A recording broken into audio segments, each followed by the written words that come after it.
आज के सम्मान समारोह में डॉक्टर ब्रह्मदत्त जी पद्मश्री, एडवोकेट सुप्रीम कोर्ट और उनकी धर्मपत्नी जो हमारी बहन जी हैं, यह सम्मान समारोह में पधारे सभी गणमान्य व्यक्तित्व, निदेशक श्री ऋषिपाल जी चौहान, उनके चाचा जी जो एक साइंटिस्ट रहे हैं, आज से 30 वर्ष पूर्व जो जर्मन चले गए थे, वो भी यहाँ मौजूद हैं, गांव के सरपंच और भिन्न भिन्न समुदायों से आए, जगहों से आए सम्मानित नागरिकों, मातृशक्ति बच्चों,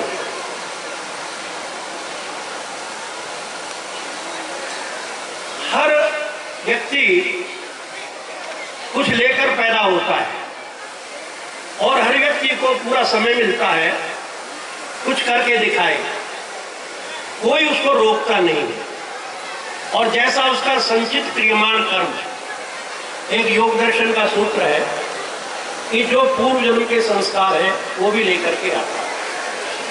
आयु, बल, बुद्धि, स्वास्थ्य, शिक्षा, संस्कृति, कुछ पूर्व जन्म की, कुछ वर्तमान की, दोनों मिलकर के 5 ज्ञानेंद्रिय, 5 कर्मेंद्रिय, 5 तत्व, मन, बुद्धि, चित्त, अहंकार, इससे एक शरीर बनता, एक व्यक्ति बनता, एक जीव बनता। ऐसा व्यक्तित्व जो इस गांव में पला बढ़ा और अपनी शिक्षा से, अपनी कर्मठता से अपने आप को समाज में स्थापित किया। हिंदी का एक शब्द है प्रतिष्ठापित। प्रतिष्ठापित का मतलब है किसी को स्थापित और इसके साथ प्रति लगने से प्रतिष्ठापित। आप मंदिर में कोई भी स्थापना करते हैं, अनुष्ठान करके, और मूर्ति का प्रतिष्ठापन करते हैं, प्रतिष्ठान करते हैं। जिस प्रकार से मूर्ति को प्रतिष्ठापित करते हैं, उसी प्रकार से व्यक्ति अपने कर्मों द्वारा अपने आप को समाज में स्थापित करता है। अच्छे गुण कर्म स्वभाव वाला व्यक्ति अच्छाई की ओर चला जाता है और दुष्कर्म करने वाला, पाप वृत्ति से जीने वाला, पाप की कमाई करने वाला उधर चला जाता है। और जिनके संस्कार जैसे होते हैं उसको परमात्मा गुण कर्म स्वभाव के अनुसार उसका फल देता रहता है। सज्जनों, ये गांव कोई ऐसा गांव नहीं है पूरे भारतवर्ष में और भारतवर्ष की सीमाओं से बाहर जो इसको न जाना जाता हो। आज से 50 वर्ष पूर्व भी इस गांव की पहचान बहुत अच्छी थी और धीरे धीरे ये गांव भारतवर्ष के गिने चुने गांवों में गिना जाने लगा। चाहे राजनीतिक हो, चाहे शिक्षा का क्षेत्र हो, चाहे अन्य कोई कारण रहा हो, विदेश के प्रधानमंत्री तक भी इस गांव में, और इस गांव का बच्चा बच्चा ये गौरव से कहता था और अली, आज भी गांव के लोग बड़े साहस के साथ, और हम जैसे इस गांव से जो संबंध रखते हैं 60-65 वर्ष से, हमें भी गौरव है इस बात का कि हमारा यहाँ से जुड़ाव रहा।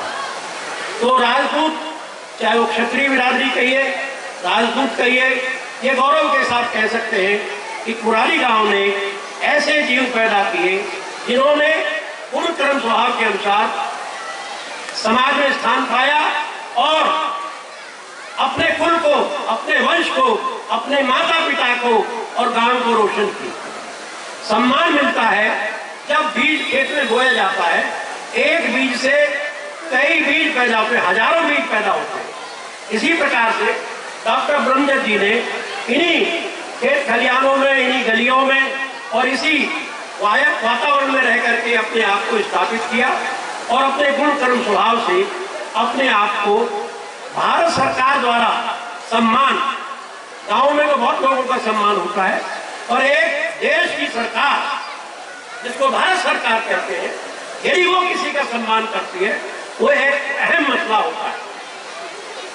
व्यक्तिगत गुणों के कारण, उन्होंने अच्छे कर्म किए उनके कारण, और समाज से उस व्यक्ति द्वारा क्या कार्य हो रहा है सेवा का, उसके द्वारा सरकार ये महसूस करती है कि हमारे देश में ऐसे गुणी लोग हैं जो कि आदर किए जाने योग्य, तो समाज का दायरा और बढ़ जाता है।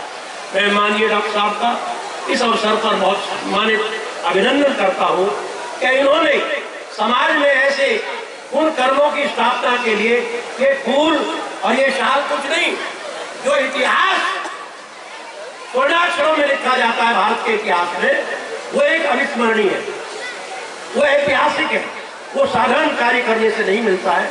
तो मैं इन्हीं शब्दों से आपका अभिनंदन करता हूँ। मुझे जब यहाँ के नौजवान बुलाने के लिए गए तो मैं सहर्ष इस बात को स्वीकार किया और डॉक्टर ऋषिपाल चौहान जी जो जीवा संस्थान के अंतर्राष्ट्रीय ख्याति प्राप्त व्यक्तित्व हैं, उनको भी मैंने निवेदन किया कि आप भी चलें। तो हम दोनों व्यक्ति यहाँ आए। मैं भी किसी कार्य से व्यस्त हूँ, थोड़ा सा बाहर जा रहा हूँ, इसलिए मैंने निवेदन किया था। इन्हीं शब्दों के साथ पुनः मैं आपका भी, जो यहाँ विराजमान लोग हैं, और माननीय डॉक्टर साहब का भी हार्दिक अभिनंदन करता हूँ। धन्यवाद।